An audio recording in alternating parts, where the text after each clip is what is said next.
Sugi umrah kepada beliau, waktu dan tempat kami bersilakan. Monggo Ustaz.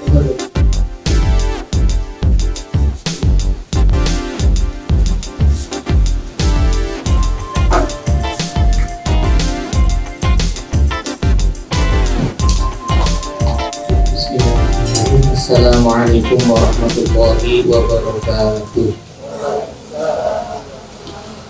Alhamdulillahirrahmanirrahim. Assalatu wassalamu ala asrafil anbiya'i wal mursalin sayyidina Muhammadin wa ala alihi wa sahbihi wasallam ajma'in.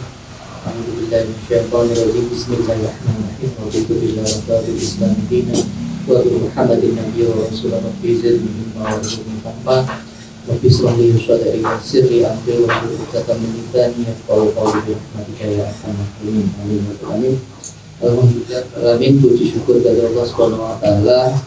Di hari Sabtu malam minggu ini teman-teman kita diberi sama Allah kesehatan, kita diberi sama Allah keistiqomahan untuk bisa hadir di acara ini, untuk bisa hadir di tempat ini, baik teman-teman yang hadir secara langsung atau secara online via YouTube. Semoga keistiqomahan kita ini berbuah keberkahan dan ridho Allah Subhanahu wa taala. Salawat serta salam kita sampaikan ke junjungan kita Rasulullah sallallahu alaihi wasallam. Beliau adalah contoh dan teladan yang baik buat kita semuanya. Teman-teman yang dirahmati Allah, ketika bicara tentang taat tadi, Mas moderatornya bicara tentang taat. Ini saya merasa tidak nyaman karena baju saya terlalu kecil, ya. Ini bukan bajunya kekecilan, orangnya yang besar. Ya Allah, ya. Baik, saya akan maju. Nah, ini yang baik. Baik, teman-teman yang dirahmati Allah, ketika bicara tentang ketaatan, taat itu kenapa jadi susah? Karena kita seringkali mendefinisikan taat itu sesuatu yang berat. Ketika kita seringkali mendefinisikan taat itu sesuatu yang susah untuk dilakukan, makanya taat itu terasa berat. Itu yang pertama. Yang kedua, ini saya cerita sebentar ya, supaya paradigma atau cara melihat taat itu berbeda. Yang kedua, karena seringkali promosi atau iklannya tentang taat itu iklan-iklan yang menakutkan. Saya ulangi kalimat saya. Promosi atau iklannya atau cara menggunakan ketaatan itu dengan cara-cara menakutkan. Contoh, ketika Anda tidak sholat, Anda masuk neraka, kan begitu ya? Anda meskipun betul Anda tidak sholat fardu 5 waktu, itu Anda akan masuk neraka. Betul, itu kalimat itu tidak salah.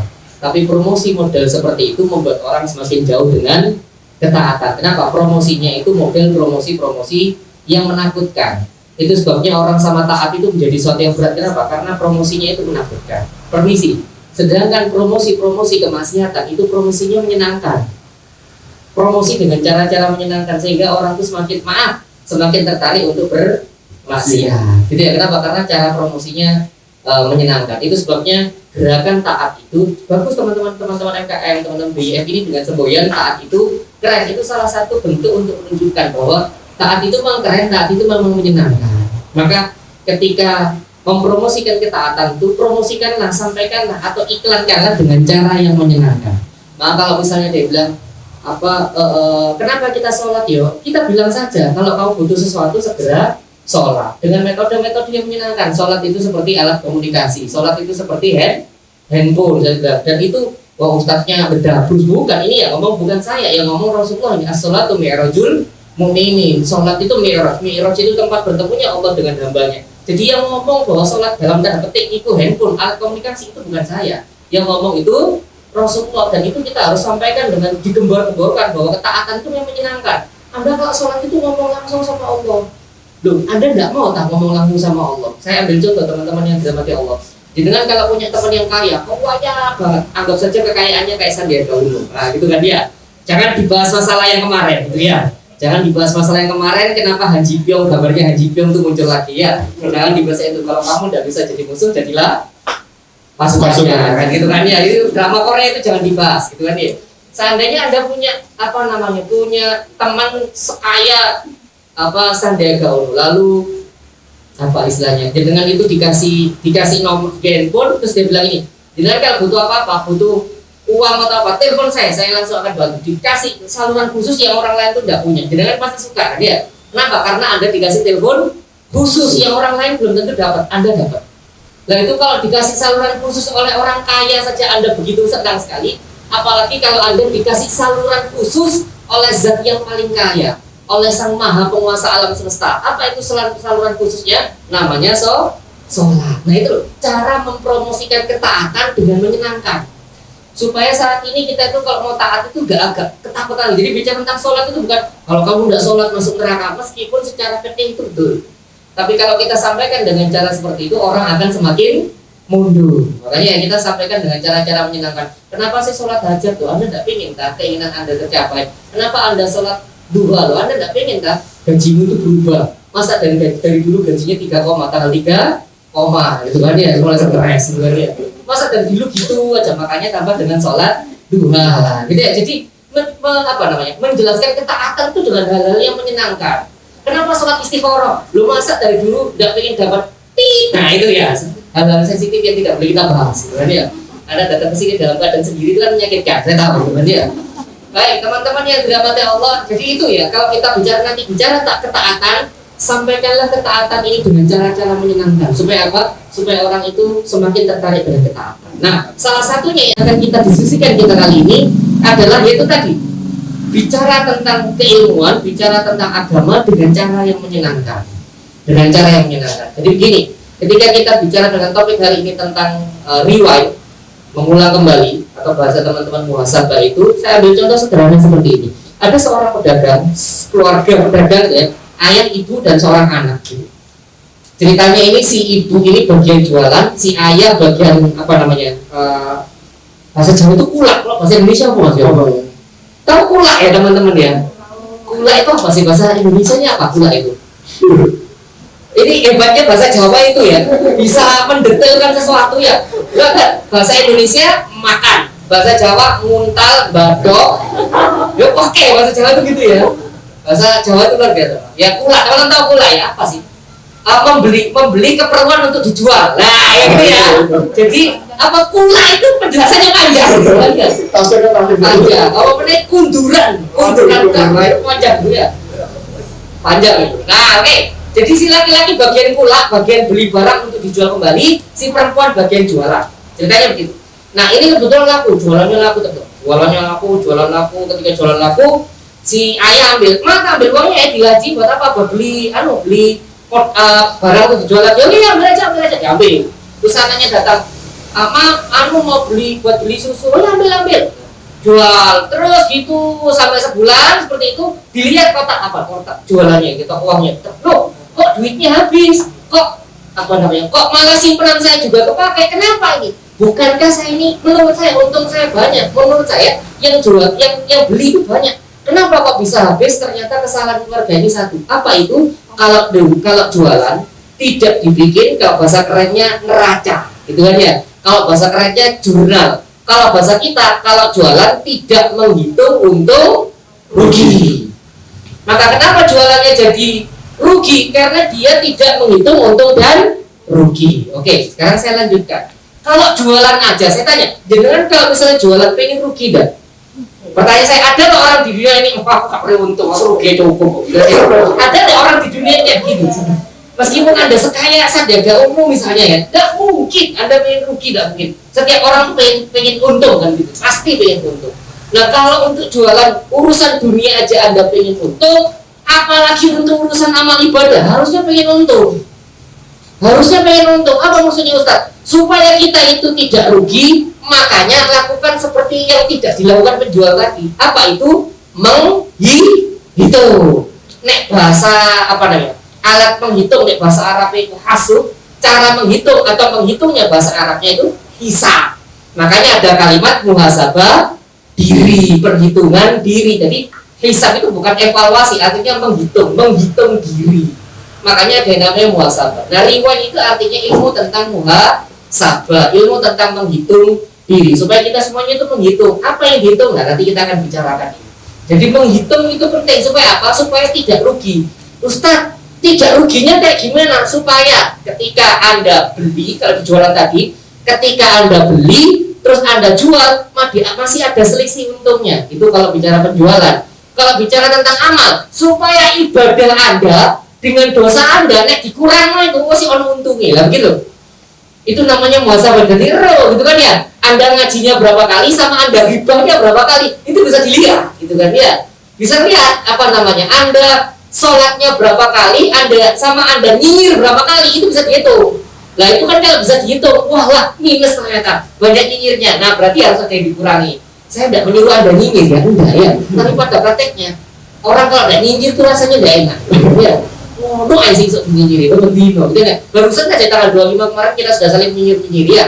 Oh kamu mengucapkan Natal haram gitu kan ya, sudah lah wis itu urusanmu nggak ngurus gitu kan ya. Dan itu kayak begitu saja teman-teman. Karena kalimat-kalimat kita yang seperti itu akhirnya apa? Akhirnya karena kita tidak menghitung, kita tidak tahu kalau kita sedang dalam kerugian. Saya ulangi kalimat saya. Karena kita tidak pernah menghitung, makanya kita dalam keadaan kerugian. Oke? Maka mulai teman-teman, mulai sekarang mari kita belajar tentang menghitung. Apa itu Ustadz yang akan kita hitung? Nah ini kita akan menghitung hal-hal yang berhubungan dengan berhubungan dengan ibadah kita secara personal, iman kita secara personal, amal kita secara personal. Nanti kita akan hitung tentang itu. Nah, itu dulu sementara pengantarnya. Lalu yang kedua teman-teman begini.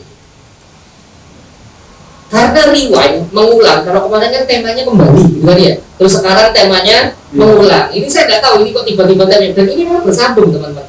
Dalam bahasa Arab sama. Kembali itu yarji'u, mengulang itu yuroji'u. Plak podo persis. Dan kalau dalam bahasa Arab judul kalimat itu apa ya bahasanya? Kalau ada akar kata yang sama itu mah hampir mirip. Orang kalau kembali itu mesti ngulang. Anda kalau pulang, Anda kalau balik itu kan mesti mengulang perjalanan. Ya, jadi benar. Jadi terma kemarin kembali itu sekarang mengulang itu nyambung. Benar memang. Dari bahasa Arabnya saja begitu. Nah, tapi ada tapinya. Ada pengulangan yang tidak boleh dilakukan. Ada pengulangan yang teman-teman tidak boleh melakukan itu. Apa itu? Begini, supaya contohnya teman-teman bisa bayangkan. Begini. Ada orang kerja di perusahaan selama 20 tahun. Selama 20 tahun itu dia tidak naik-naik gaji, tidak naik-naik pangkat. Dia tetap ngono. Terus dia protes sama manajernya. Pak manajer, kenapa gaji saya tidak naik? Kenapa pangkat saya tidak naik? Saya ini sudah kerja selama 20 tahun. Kenapa kok tidak naik-naik? Tahu apa jawaban manajernya? Bapak itu cuma kerja 1 tahun. Loh kok bisa? Iya, Bapak kerja 1 tahun. Tapi 19 tahunnya Bapak melakukan pengulangan. Setahun Bapak bekerja secara maksimal, setahun Bapak berpikir secara kreatif, setahun Bapak bekerja dengan maksimal, tapi 19 tahun Bapak mengulang pekerjaan Bapak, masuk absen pulang, masuk absen pulang, masuk absen istirahat TikTok pulang. Ada TikToknya di tengah-tengahnya. Itu aja, sehingga apa? Sebenarnya diri Anda itu tumbuh cuma setahun, 19 tahunnya diulang. Apa maksudnya Ustaz? Yang tidak boleh itu seperti itu. Maksudnya kayak gimana Ustaz? Ternyata kita itu cuma mengulang tapi tidak ada peningkatan. Makanya orang yang bilang istiqomah itu pokoknya podo. Dulu istiqomah itu bukan pokoknya podo. Taunya dari mana Ustaz? Taunya dari hadisnya Rasulullah. Barang siapa yang hari ini sama dengan seperti kemarin, maka dia dalam keadaan rugi. Tuh kan? Barang siapa yang hari ini sama seperti kemarin, dia dalam keadaan rugi. Lalu ada lanjutannya. Barang siapa yang hari ini lebih buruk daripada kemarin, dia dalam keadaan celaka. Nah itu teman-teman, makanya sekarang kita akan mulai belajar menghitung apa supaya kita tahu kita tidak dalam keadaan kerugian. Nah, Ustadz apa saja yang dihitung Ustadz? Ada 3 hal minimal yang harus kita hitung supaya tahun depan pada diri kita itu ada perubahan. Supaya tiap tahun itu kita berubah, jangan ya begitu-begitu doang. Bukan ya? Minimal kalau misalnya kalau di pekerjaan setiap tahun naik level. Setiap tahun naik level, naik jabatan, gajinya naik, tanggung jawabnya naik, anak buahnya pun semakin banyak. Itu namanya naik level. Nah, sama di dalam kehidupan berkehidupan kita sebagai hamba Allah, harusnya kita naik level. Tiap tahun harus naik level. Hari ini kita misalnya, tahun ini kita dikasih ujian Allah level ini, tahun depan ujiannya harus naik. Tahun ini ujian kita mungkin sholatnya bolong-bolong, tahun depan bukan itu nanti ujiannya. Bagaimana sholat tahajudnya nggak bolong-bolong. Nah itu namanya naik level. Oke ya.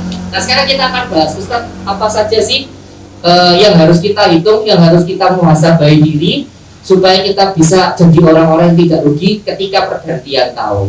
Baik, yang pertama apa itu? Kemampuan menghitung, keterampilan menghitung nikmat. Saya ulangi kalimat saya, kemampuan atau keterampilan menghitung nikmat. Oke, saya tanya mbak yang di belakang. Mbak yang di belakang, Halo, katanya dulu ya, mbaknya masih bisa pakai bedak, masih bisa pakai bedak. Oke, saya nggak bakal beliin, tanya doang, gitu kan ya. Masih bisa pakai skincare? Masih. Saya nggak tanya harganya, tahu kok ya. Itu bikin pening, gitu kan ya. Anda kan beli kalau tunggu 12 kan biasanya gitu ya. Oke, Ustaz kenapa kok tiba-tiba tanya tentang masih bisa pakai bedak? Permisi, ada loh orang-orang, maaf wanita-wanita yang sekarang nggak bisa pakai bedak loh, dan nggak bisa pakai skincare. Kenapa? Karena kulitnya sensitif. Berarti kalau dengan sekarang masih bisa pakai bedak dengan begitu nikmatnya, oh itu harus berterima kasih. Jangan sampai ketika Anda bangun pagi terus lihat wajah Anda yang Anda lihat, ya Allah betapa cantiknya diriku. Bukan itu. Ya Allah jerawatku, bukan itu yang dilihat. Yang dilihat, ya Allah ternyata saya masih bisa pakai bedak, masih bisa pakai lipstik, masih bisa pakai sesuatu pada diri saya, dan itu tidak mempengaruhi diri saya. Berarti saya masih sehat. Itu harus diterima kasih. Saya sekarang gantian tanya Mas masih kagak tahu skincare, Anda nggak beli beginian ya? Saya tahu, Anda nggak beli beginian. Saya tanya Mas, masih bisa minum es teh? Masih bisa minum es teh? Masih di sini masih bisa minum es teh? Nah berarti kesimpulannya Anda nggak kena diabetes. Bener loh, orang-orang yang kena diabetes itu sudah tidak bisa minum es teh. Dan Anda harus berterima kasih dulu konco-koncomu atau senior-seniormu, maaf ya, yang sudah kena diabetes. Anda begitu nikmatnya minum es teh, dan itu cuma delik tok. Ayo, mau, kenapa? Karena kenikmatannya sudah mulai berkurang. Nah itu Anda harus mulai gitu. Ya Allah ternyata enak ya bisa minum es teh. Bahkan tiap hari tanpa es teh. Makanya apapun minumnya es teh. Ya jangan nyebut yang merek itu ya. Saya tahu maksud Anda ya. Karena Indonesia itu unik. Di tempat-tempat lain nggak ada teman es teh. Di mana-mana itu teh itu hangat. Di negara lain itu teh hangat. Cuma Indonesia yang ada es teh, es kopi, itu kan ya. Es susu, es kopi hangat. Sekarang saya tanya lagi, Mas, jenengan, Mas sama Mbak, masih bisa makan pecel? Masih bisa makan pecel? Berarti Anda tidak kena asam urat. Seiso makan kacang-kacangan kok. Orang kalau sudah kena asam urat, nggak bisa dia makan pecel. Makanan begitu enaknya, cuma bisa lihat. Dan jenengan itu loh, kalau ada undangan nikah, itu kan dicecek sih jijik kan ya? Dan bisa merasa lo kabeh, gitu kan ya? Mungkin kamu delan mulu kabeh, gitu ya? Ya dicecek sih jijik kan, supaya bisa menikmati semuanya. Orang maaf ya, kalau sudah asam urat, mikir deh. Iya yo, kacang iki ya, bujung ceblek. Oleh pak, iki, gak oleh pak, gitu kan ya? Kenapa? Sudah kehilangan kenikmatannya. Sekarang saya tanya lagi, Mas, Mbak, masih bisa makan nasi bebek? Wah enak, apa nasi pojokan rumput gini ya? Ya, ada tipe merek saya, favorit saya yang di rumput sini tuh. Oke, masih bisa, berarti apa? Anda tidak kena kolesterol. Loh Ustaz, kenapa dari tadi nyebut kenikmatan? Allah itu menurunkan COVID ya gara-gara kita tidak berterima kasih gitu loh. Saya beritahu nih, Allah itu menurunkan COVID gara-gara kita tidak berterima kasih, itu kesimpulannya. Kita itu tidak pernah terima kasih kepada Allah karena kita sehat, ngedumel aja kalau macet. Ya kita kalau macet itu macet, ya Allah cek macet padahal Allah itu mau ngomong, bro, nek macet itu berarti orang sedang sehat, ekonomi sedang baik-baik saja, pendidikan sedang baik-baik saja, makanya macet. Kalau tidak macet, orang lagi bersembunyi semua di rumah, berarti kan tidak sehat, penyakitnya di mana-mana. Loh kenapa Tuhan itu sampai Allah menurunkan COVID? Ya karena kita pernah terima kasih itu saja. Nah paham deh? Jadi mulai sekarang itu keterampilan berterima kasih yang penting. Tangi turun mulai, ya Allah terima kasih Allah, saya bisa melek. Ada orang setelah merem tidak bisa melek, doa itu. Maka terima kasih Allah, saya itu bisa melek. Nah itu harus diterima kasih. Terima kasih kepada Allah dengan ketika menuju ke sini ataupun pulang kembali itu dalam keadaan selamat. Karena ada orang-orang ketika dalam perjalanan tidak kembali dalam keadaan selamat. Nah itu terima kasih. Jadi poin tentang berterima kasih itu banyak. Terima kasihlah atas semua hal yang terjadi, bahkan hal yang terjadi itu menyakitkan diri Anda, pahit buat diri Anda. Ini cerita itu harus kita ulang-ulang karena saya cerita ini. Ada seorang wanita sudah khitbah, sudah mau nikah, mau lamaran, ternyata gagal. Kenapa? Karena si laki-laki tiba-tiba batal ngomong, ya Allah nasibku, apa ini, ya Allah berkeluh kesah dan sebagainya. 2 minggu kemudian lihat berita, ternyata ada seorang bandar narkoba tertangkap, duduk, loh, dia kan calon suamiku. Langsung, ya Allah terima kasih, Allah kan berubah kan ya, yang tadi mengeluh berubah jadi terima kasih dong. Ustadznya lebay itu kan cuma di drama Korea. Enggak, ini temenan ono. Ini bukan drama Korea, ini temenan ada yang udah kayak begini tuh ada. Diselamatkan oleh Allah lewat kegagalan. Saya ulangi kalimat saya, diselamatkan oleh Allah lewat kegagalan. Berarti kalau jenengan sekarang, maaf kalau kalimat saya kurang sopan, misalnya ada beberapa kali kegagalan dalam ta'aruf, berarti sedang diselamatkan. Mulai, ya mungkin kalau dulu ya Allah, berarti aku selamat gak ketemu jodoh sing iki. Nah, gitu loh. Tinggal usaha lagi, gagal lagi, usaha lagi, gagal lagi, usaha lagi. Ya. Sampai saya keseli, kan oleh-oleh dhewe. Kan nggih. Paham ya teman-teman ya? Jadi poin pertama itu Ustaz, keterampilan apa sih harus kita miliki di dalam meriwayat, di dalam muhasabah? Keterampilan bermuhasabah, keterampilan menghitung nikmat. Nikmat sekecil apapun harus dihitung. Maaf kalau bahasa kira sopan. Dari tadi saya keluar masuk kamar mandi, maaf ya, maaf. Buang air kecil terus ya, buang air kecil terus. Bagi sebagian orang saya belum ngecek gula bu, kadar gula saya seperti apa. Biasanya salah satu ciri orang yang punya gula berlebih itu gampang buang air kecil. Tapi saya tahu, saya tadi gampang buang air kecil gara-gara sebelum kesini minum es teh. Es teh itu kan bikin cepat buang air kecil, kan ya.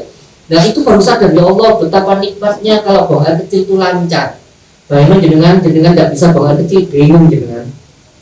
Temen atau Ustadz, maaf ya, jenengan tidak bisa kentut, bingung jenengan. Langsung nyekliweteng, pernah gak kejadian sakit perut gak bisa kentut? Gak karu-karuan itu kan ya mulai gitu, ya Allah mulai gak karuan.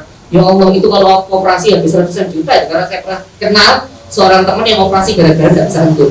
Gak bisa kentut terus operasi teman-teman. Anda kentut dengan begitu enaknya gitu kan ya, dipamerkan ke teman-temannya bauda gitu kan ya. Oh itu betul, terima kasih Ustaz, butuh itu bukan kamu itu betul terima kasih.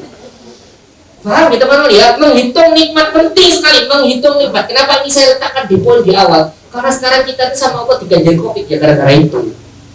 Gara-gara kita tidak menghitung nikmat. Ustaz, teman saya tuh Ustaz sudah punya mobil, tapi saya belum punya mobil. Gue mereni saya numpak sepeda motor kok, udah kamu hitung sepeda motor.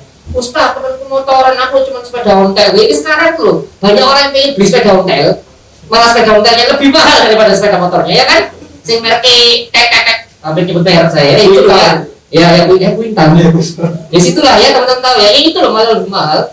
Ustaz saya teman saya sudah naik sepeda Ustaz, saya cuma jalan kaki lihat kan itu di sana deh nggak bisa jalan, harus disuruh pakai kursi roda. Nah itu loh, orang kalau banyak menghitung nikmat mesti dia akan mulai banyak berpikir ya Allah betapa banyak nikmat saya yang lupa saya syukuri. Kalau tidak salah kemarin kajian mana saya bilang ya, orang-orang ketika kita itu penuh keluh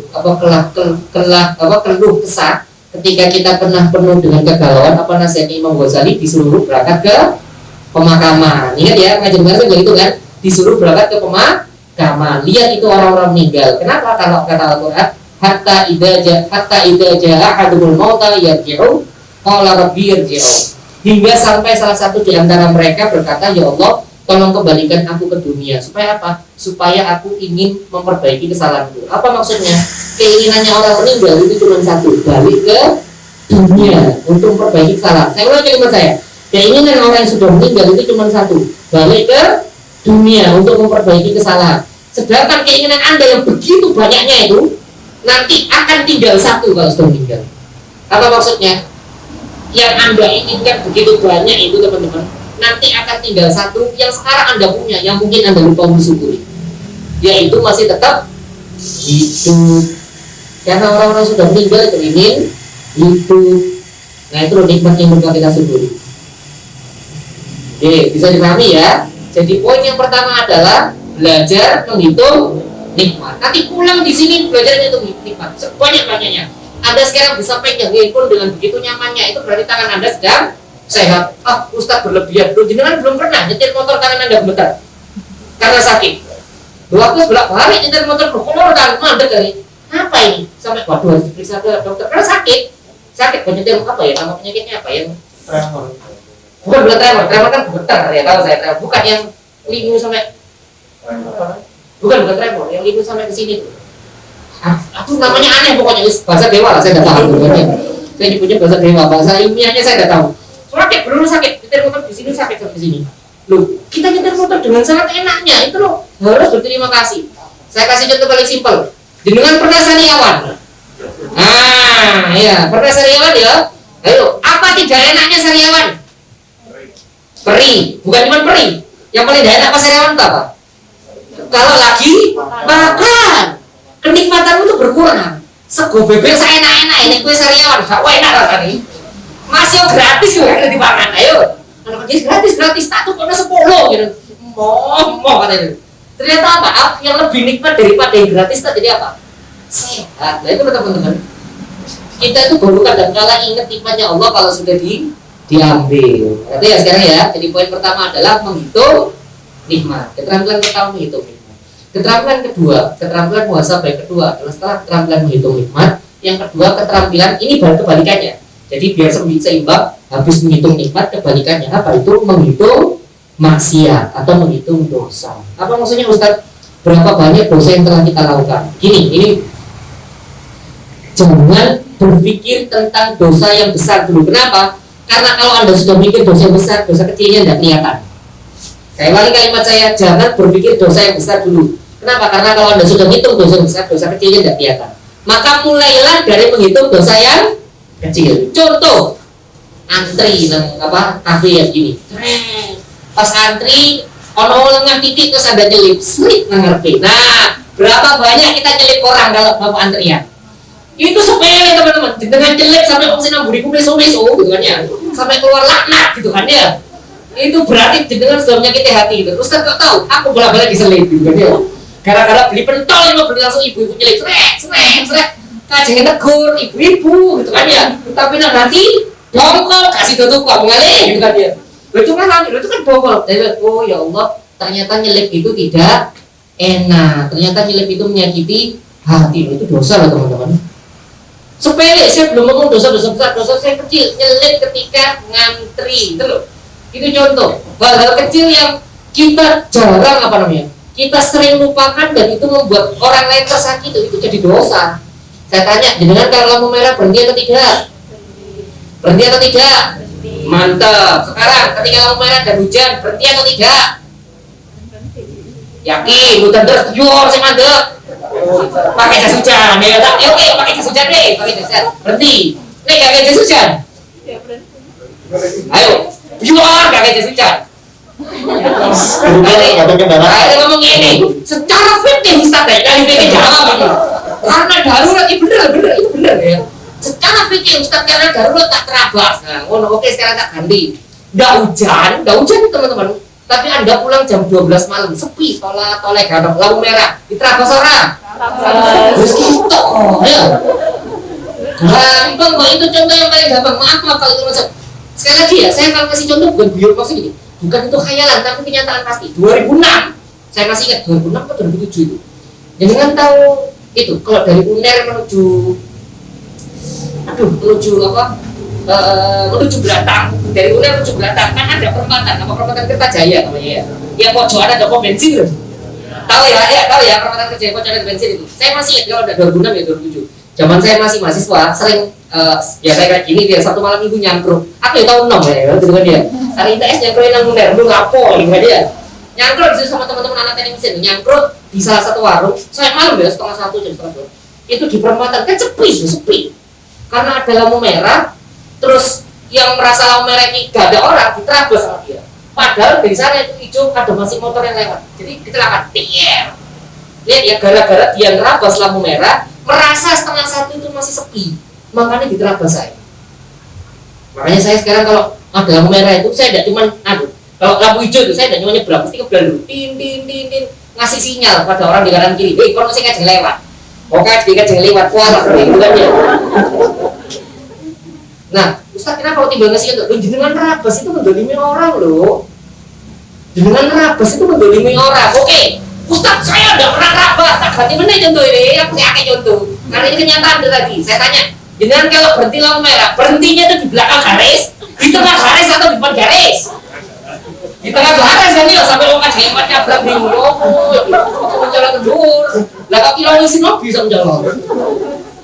Ini temen kan ya, Anda kira nutupi jalan gue gak boleh.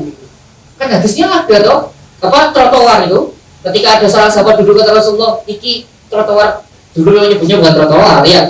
Ini jalan untuk orang berjalan. Anda mendolimi orang berjalan kaki. Lo Anda berhenti, Ustaz macet Ustaz. Maaf ya, ini mobil jarang ya. Rata-rata pelakunya pengguna motor. Itu kan langsung suruh tuyul tuh. Lagi kok nggak percaya? Itu loh. Perhentian sepur, ding ding ding ding ding. Harusnya kan gini kan ya? Yang dari sini di sini, yang dari sini berhenti di sini kan gitu kan ya? Tahu kan terjadi? Bisa mojok, begini kan ya? Ketika jeng itu iya pula lah ya Pak ya. Iya, saya sama istri saya kadang tak berarti besok lah gitu. Tapi kadang memang juga kesukaan gitu. Astagfirullah. Teman-teman permisi gitu. Itu dosa teman-teman, itu dolim. Jangan mikir tentang puasa, sholat, zakat dan sebagainya. Hal-hal kecil seperti ini loh menyakiti orang lain. Dolimnya luar biasa ya. Kalau kemarin saya nyuntuin berapa kali Anda nyiprati orang ketika hujan-hujan seperti ini, itu dolim. Ya itu dolim. Maaf, saya minta maaf. Kalau bahasa saya kira sopan ini saya minta maaf ya. Mas-mas yang merokok, yang anak ini mungkin ada di layar YouTube ini mungkin ada yang merokok. Saya tidak melarang Anda merokok, silakan karena hukum rokok para ulama berbeda pendapat. Tapi kalau merokok, tolong pada tempatnya, jangan sampai mengganggu orang lain. Wes ngerti sebelah ono bayi sing merokok, cepu, sebenarnya bayi loh itu. Ya cepu. Iya untungnya bayi biasa aja. Itu bayi ini Naruto kan gipeng balik bayi ini soalnya. Itu kan maaf ya, mengganggu si bayi kan gitu. Maaf, saya akui jantung saya lemah. Kalau kena rokok saya tidak kuat. Tapi ya sudah, saya masih toleran. Tapi kalau ada orang di dalam bis, saya rokok, ya lo bayi loh ini. Lagi numpak motor rokokan, bus. Awalnya lampu merah, itu kan ya. Itu nang sebelah kabeh blor. Ada orang terus enak, gimana?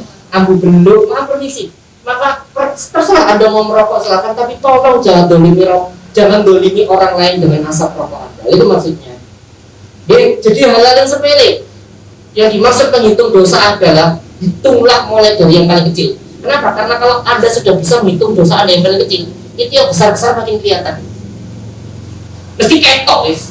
Kalau dibikin tambah kata, Allah, ini samanya kayak Imam Ghazali itu membagi tobat menjadi 3. Levelnya ya biar kita tahu aja lah ya, meskipun kita semua mungkin belum bisa seperti Imam Ghazali. Imam Ghazali itu membagi tobat menjadi 3. Yang pertama, tobatnya orang awam. Tobatnya orang awam begini, ketika dia sudah berbuat dosa, astagfirullahaladzim, ya Allah, saya berbuat dosa gitu. Itu tobatnya orang awam gitu kan ya. Ada lagi level yang di atasnya lagi ketika begini. Istilahnya ketika dia mau ada perbuatan baik, terus dia tidak ikut serta dalam perbuatan baik itu lagi, itu levelnya di atas. Ya Allah, kok mau gak melu gak melu baksos ya, kok gak melu. Nah itu dia kok astagfirullahaladzim, ya Allah kenapa tidak saya ikut baksos. Itu level kedua. Nah ini yang level paling istimewa.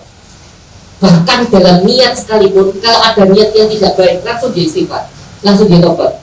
Jadi belum mendolimi orang, saya niat kaji gitu loh, sepeda kaji niat ditanya garis gitu kan ya. Saya niat itu terus dilakukan. Astagfirullah, kayak dosa ya, itu levelnya orang paling tinggi, orang paling spesial kata Imam Ghazali. Ya ini saya cerita seperti ini dengan supaya tahu, ternyata gitu ya orang kalau mendesak diri itu, dia tidak akan sempat melihat kekurangan orang lain. Kenapa? Wes bingung ambil dosa diri. Sudah terlalu bingung dengan pekerjaannya sendiri. Nah saya ada yang mahasiswa nggak sih di sini? Ada kan mahasiswa? Oh ini mahasiswa. Oke. Semester berapa? Masih 3. Oh 3. Oke. Dengan nanti kalau sudah semester 7 dekat-dekat sama skripsi, saya sarankan satu mas ya, jangan melihat skripsinya temanmu. Kenapa? Karena ketika Anda melihat skripsinya temanmu, skripsimu sendiri tidak kamu kerjain. Iya kenapa? Karena si lu itu mari, lu itu dulu. Akhirnya ada sempat kerjakan skripsinya sendiri. Tanya nih saya sudah lulus, pasti pengalamannya begitu. Selalu bandingkan sama lu kok mari, aku sih turun. Nah itu lagi deg-degan. Deg-degan gara-gara. Apa benar ada drama Korea? Drama gara-gara tambahan. Makanya nanti kenapa sih terlalu sibuk sama melihat orang lain, tapi orang tuh kalau sibuk sama skripsinya, dia tidak akan sempat melihat skripsinya orang lain. Sama ketika Anda sibuk dengan dosa Anda, tidak akan sempat melihat dosanya orang lain. Kenapa saya bilang menghitung dosa? Orang kalau sibuk menghitung dosa, melihat orang berbuat dosa pun dia akan bilang, saya dulu lebih parah kok, dosa saya lebih parah daripada dia. Kalau bilang maaf. Kalau kita melihat orang ini karena ibu gampang mengucapkan kata-kata yang kotor. Dulu saya ada mengucapkan kata-kata kotor, saya itu sudah mengkafir-kafirkan orang, kafir keras semuanya. Itu orang kalau sudah mikir, ya Allah dosa saya banyak. Orang kalau sudah mikir dosanya banyak, itu tadi tidak akan sempat melihat dosanya orang lain. Itu ya. Poin nomor 2, menghitung dosa. Mulai dari yang kecil, dosa yang paling kecil. Karena kalau kita sudah bisa menghitung dosa yang terkecil, maka dosa yang besar akan kelihatan. Dan kalau kita sudah mulai menghitung dosa yang terkecil, semakin kita takut untuk melakukan dosa yang besar. Logikanya seperti itu. Kalau dosa kecil aja Anda sudah bisa hitung, ya Allah, dan dia dosa besarnya. Ya kata-kata Pak Hakim itu, seandainya dosa kita itu seperti seandainya dosa kita itu seperti bisul, seandainya sama Allah dosa itu dikonversi, dirubah menjadi bisul, bayangkan tubuh kita itu penuh dengan bisul, gitu kan ya. Tidak ada orang di dunia yang tidak punya dosa itu dalam sehari mesti ono. Jadi kalau misalnya sama Allah itu dirubah menjadi bisul, tidak bayangkan kita betapa ketakutannya tiap hari ya, karena dirubah menjadi bisul. Untung Allah itu baik hati, dosa kita tidak dirubah menjadi bisul atau dirubah menjadi panu, gitu kan ya. Coba dirubah menjadi panu dan bisul, kita kan tidak akan berani kumpul semua di sini, karena dosanya begitu banyak. Dan ya, jadi dua menghitung dosa. Lalu yang terakhir teman-teman, yang ketiga adalah muhasabah. Selain menghitung nikmat, yang kedua menghitung dosa. Nah ini kalau tadi itu kontradiksi, kalau ini penyeimbang. Apa itu? Menghitung ilmu dan amal. Saya ulangi kalimat saya, menghitung ilmu dan amal. Maksudnya kayak gimana Ustadz? Dengan tahun ini misalnya, Ustadz saya tahun ini alhamdulillah sudah belajar fikih toharoh misalnya, maka tahun depan harus sudah naik kelas. Tahun depan belajar fikih sholat misalnya. Tahun depan Ustadz saya tahun ini sudah hafal 1 juz misalnya, maka tahun depan harus hafal 2 juz. Nah itu loh, ilmunya naik. Ustadz tahun ini saya ikut kajian hadis, berarti tahun depan saya ikut kajian tafsir. Nah itu ilmunya naik. Jangan sampai tidak ada perubahan. Saya tanya nih teman-teman, dengan tak anak sekolah itu tahun ini SD kelas 1, besok SD kelas 1, tahun depan SD kelas 1, tahun depannya SD kelas 1 lagi. Kira-kira apa yang terjadi? Apa sebutan orang terhadap anak ini? Berubah ya, BUDO. Nah, kenapa? Karena ilmunya tidak naik. Itu ya, paham ya? Jadi harus ada perubahan keilmuan, ilmunya semakin naik, itu yang pertama. Selain perubahan keilmuan, harus ada perubahan amal. Dihitung kita. Tahun misalnya sekarang tahun 2020, 2019 itu saya baca Qurannya sehari berapa halaman ya? Sehari 2 halaman misalnya. 2020 saya sehari berapa halaman? Sehari 1 halaman. Loh kok mundur? Nah itu namanya menghitung. Amalku kenapa mundur? Berarti salah aku. Berarti kemarin itu salah. Berarti rugi saya. Harusnya kalau tahun 2019 sehari baca 1 halaman, berarti 2020 sehari 2 halaman. Berarti 2021 sehari 3 halaman. Nah itu namanya naik, amalnya naik. Itu namanya menghitung ilmu dan amal. Nah ini lanjutannya, sama masih menghitung ilmu dan amal, yaitu menghitung kesesuaian ilmu dan amal, menghitung kesetaraan antara ilmu dan amal. Ada orang yang terlalu fokus ke ilmu tapi amalnya tidak naik-naik, ataupun sebaliknya, ada orang ibadahnya membentang, artinya bagus tapi pengajian gak tahu sehingga ilmunya tidak naik. Nah itu loh, harus ada kesesuaian antara ilmu dan amal. Ojo melu kajian pernikah toh tapi tidak nikah. Nah itu salah satunya ya. Ustaz mulai maneh kan ya. Bener ini mau jadi ikut pernikah mau isu. Jadi biar jenengan tahu, supaya kalau sudah ikut mengajari belajar sesuatu dan dipraktekkan. Kalau sudah belajar sesuatu dan dipraktekkan, ya saya bukan bahasa tadi ya, tidak nanti malah Ustaz belum ada judulnya. Saya paham kok penderitaan Anda, saya paham gitu kan. Minimal teman-teman ketika Anda sudah belajar itu segera dipraktekkan. Belajar fikih berwudu langsung dipraktekkan tata cara berwudu. Belajar fikih tayamum, ini tata cara bertayamum langsung dipraktekkan tata cara bertayamum. Belajar akhlak tentang menghormati orang lain, belajar menghormati orang lain. Yang ada pelajaran itu langsung praktekkan. Nah itu namanya kesesuaian antara ilmu dan amal. Itu harus dihitung karena ada orang-orang yang dia itu fokus menuntut ilmu tapi ternyata amalnya tidak bertambah, ataupun sebaliknya ada orang-orang yang amalnya semakin bertambah tapi ilmunya tidak nambah-nambah. Nah yang bagus itu ilmunya naik, amalnya naik. Jadi ada keseimbangan antara ilmu dan amal. Nah itu ya 3 hal yang harus kita hitung. Dengan bikin catatan di rumah, buku atau apa, kalau perlu ada bukunya, kalau mau ditaruh di Excel silakan. Benar loh, saya sebenarnya bilang apa, muhasabah itu tidak bisa diawang, muhasabah itu ditulis, harus ditulis. Jadi kalau bikin evaluasi, menghitung diri 2019 misalnya, sholat 5 waktu saya berapa kali saya tengah, berapa kali saya mundur, berapa kali saya mengkodok sholat. Nah itu dihitung. Kalau mengkodok sholat ya, gara-gara tiduran, subuh ketiduran itu dihitung. Kok untuk sholat berapa kali gitu kan ya. Saya subuh berapa kali subuh, duha itu yang mepet berapa kali itu dihitung. Di asar, maghrib, sarek, nah itu harus dihitung. Asar jam 5 itu dihitung. Ya kan sarek namanya asar maghrib itu dihitung. Nah itu kalau dibukukan itu enak, dengan bisa merapot diri Anda sendiri. Ustaz, kenapa harus kita bikin rapot diri kita sendiri? Sebelum yang ngasih rapot itu Allah. Saya ulang kalimat saya. Sebelum yang ngasih rapot, Allah bikin rapot sendiri. Jadi sudah siap. Paham ya? Paham? Baik, 3 hal. Apa itu? Yang pertama, menghitung nikmat. Yang kedua, menghitung dosa atau maksiat. Yang ketiga, menghitung ilmunya. Baik, monggo Mas moderator, kalau misalnya ada tanya jawab silakan. Baik, turun. Boleh dong?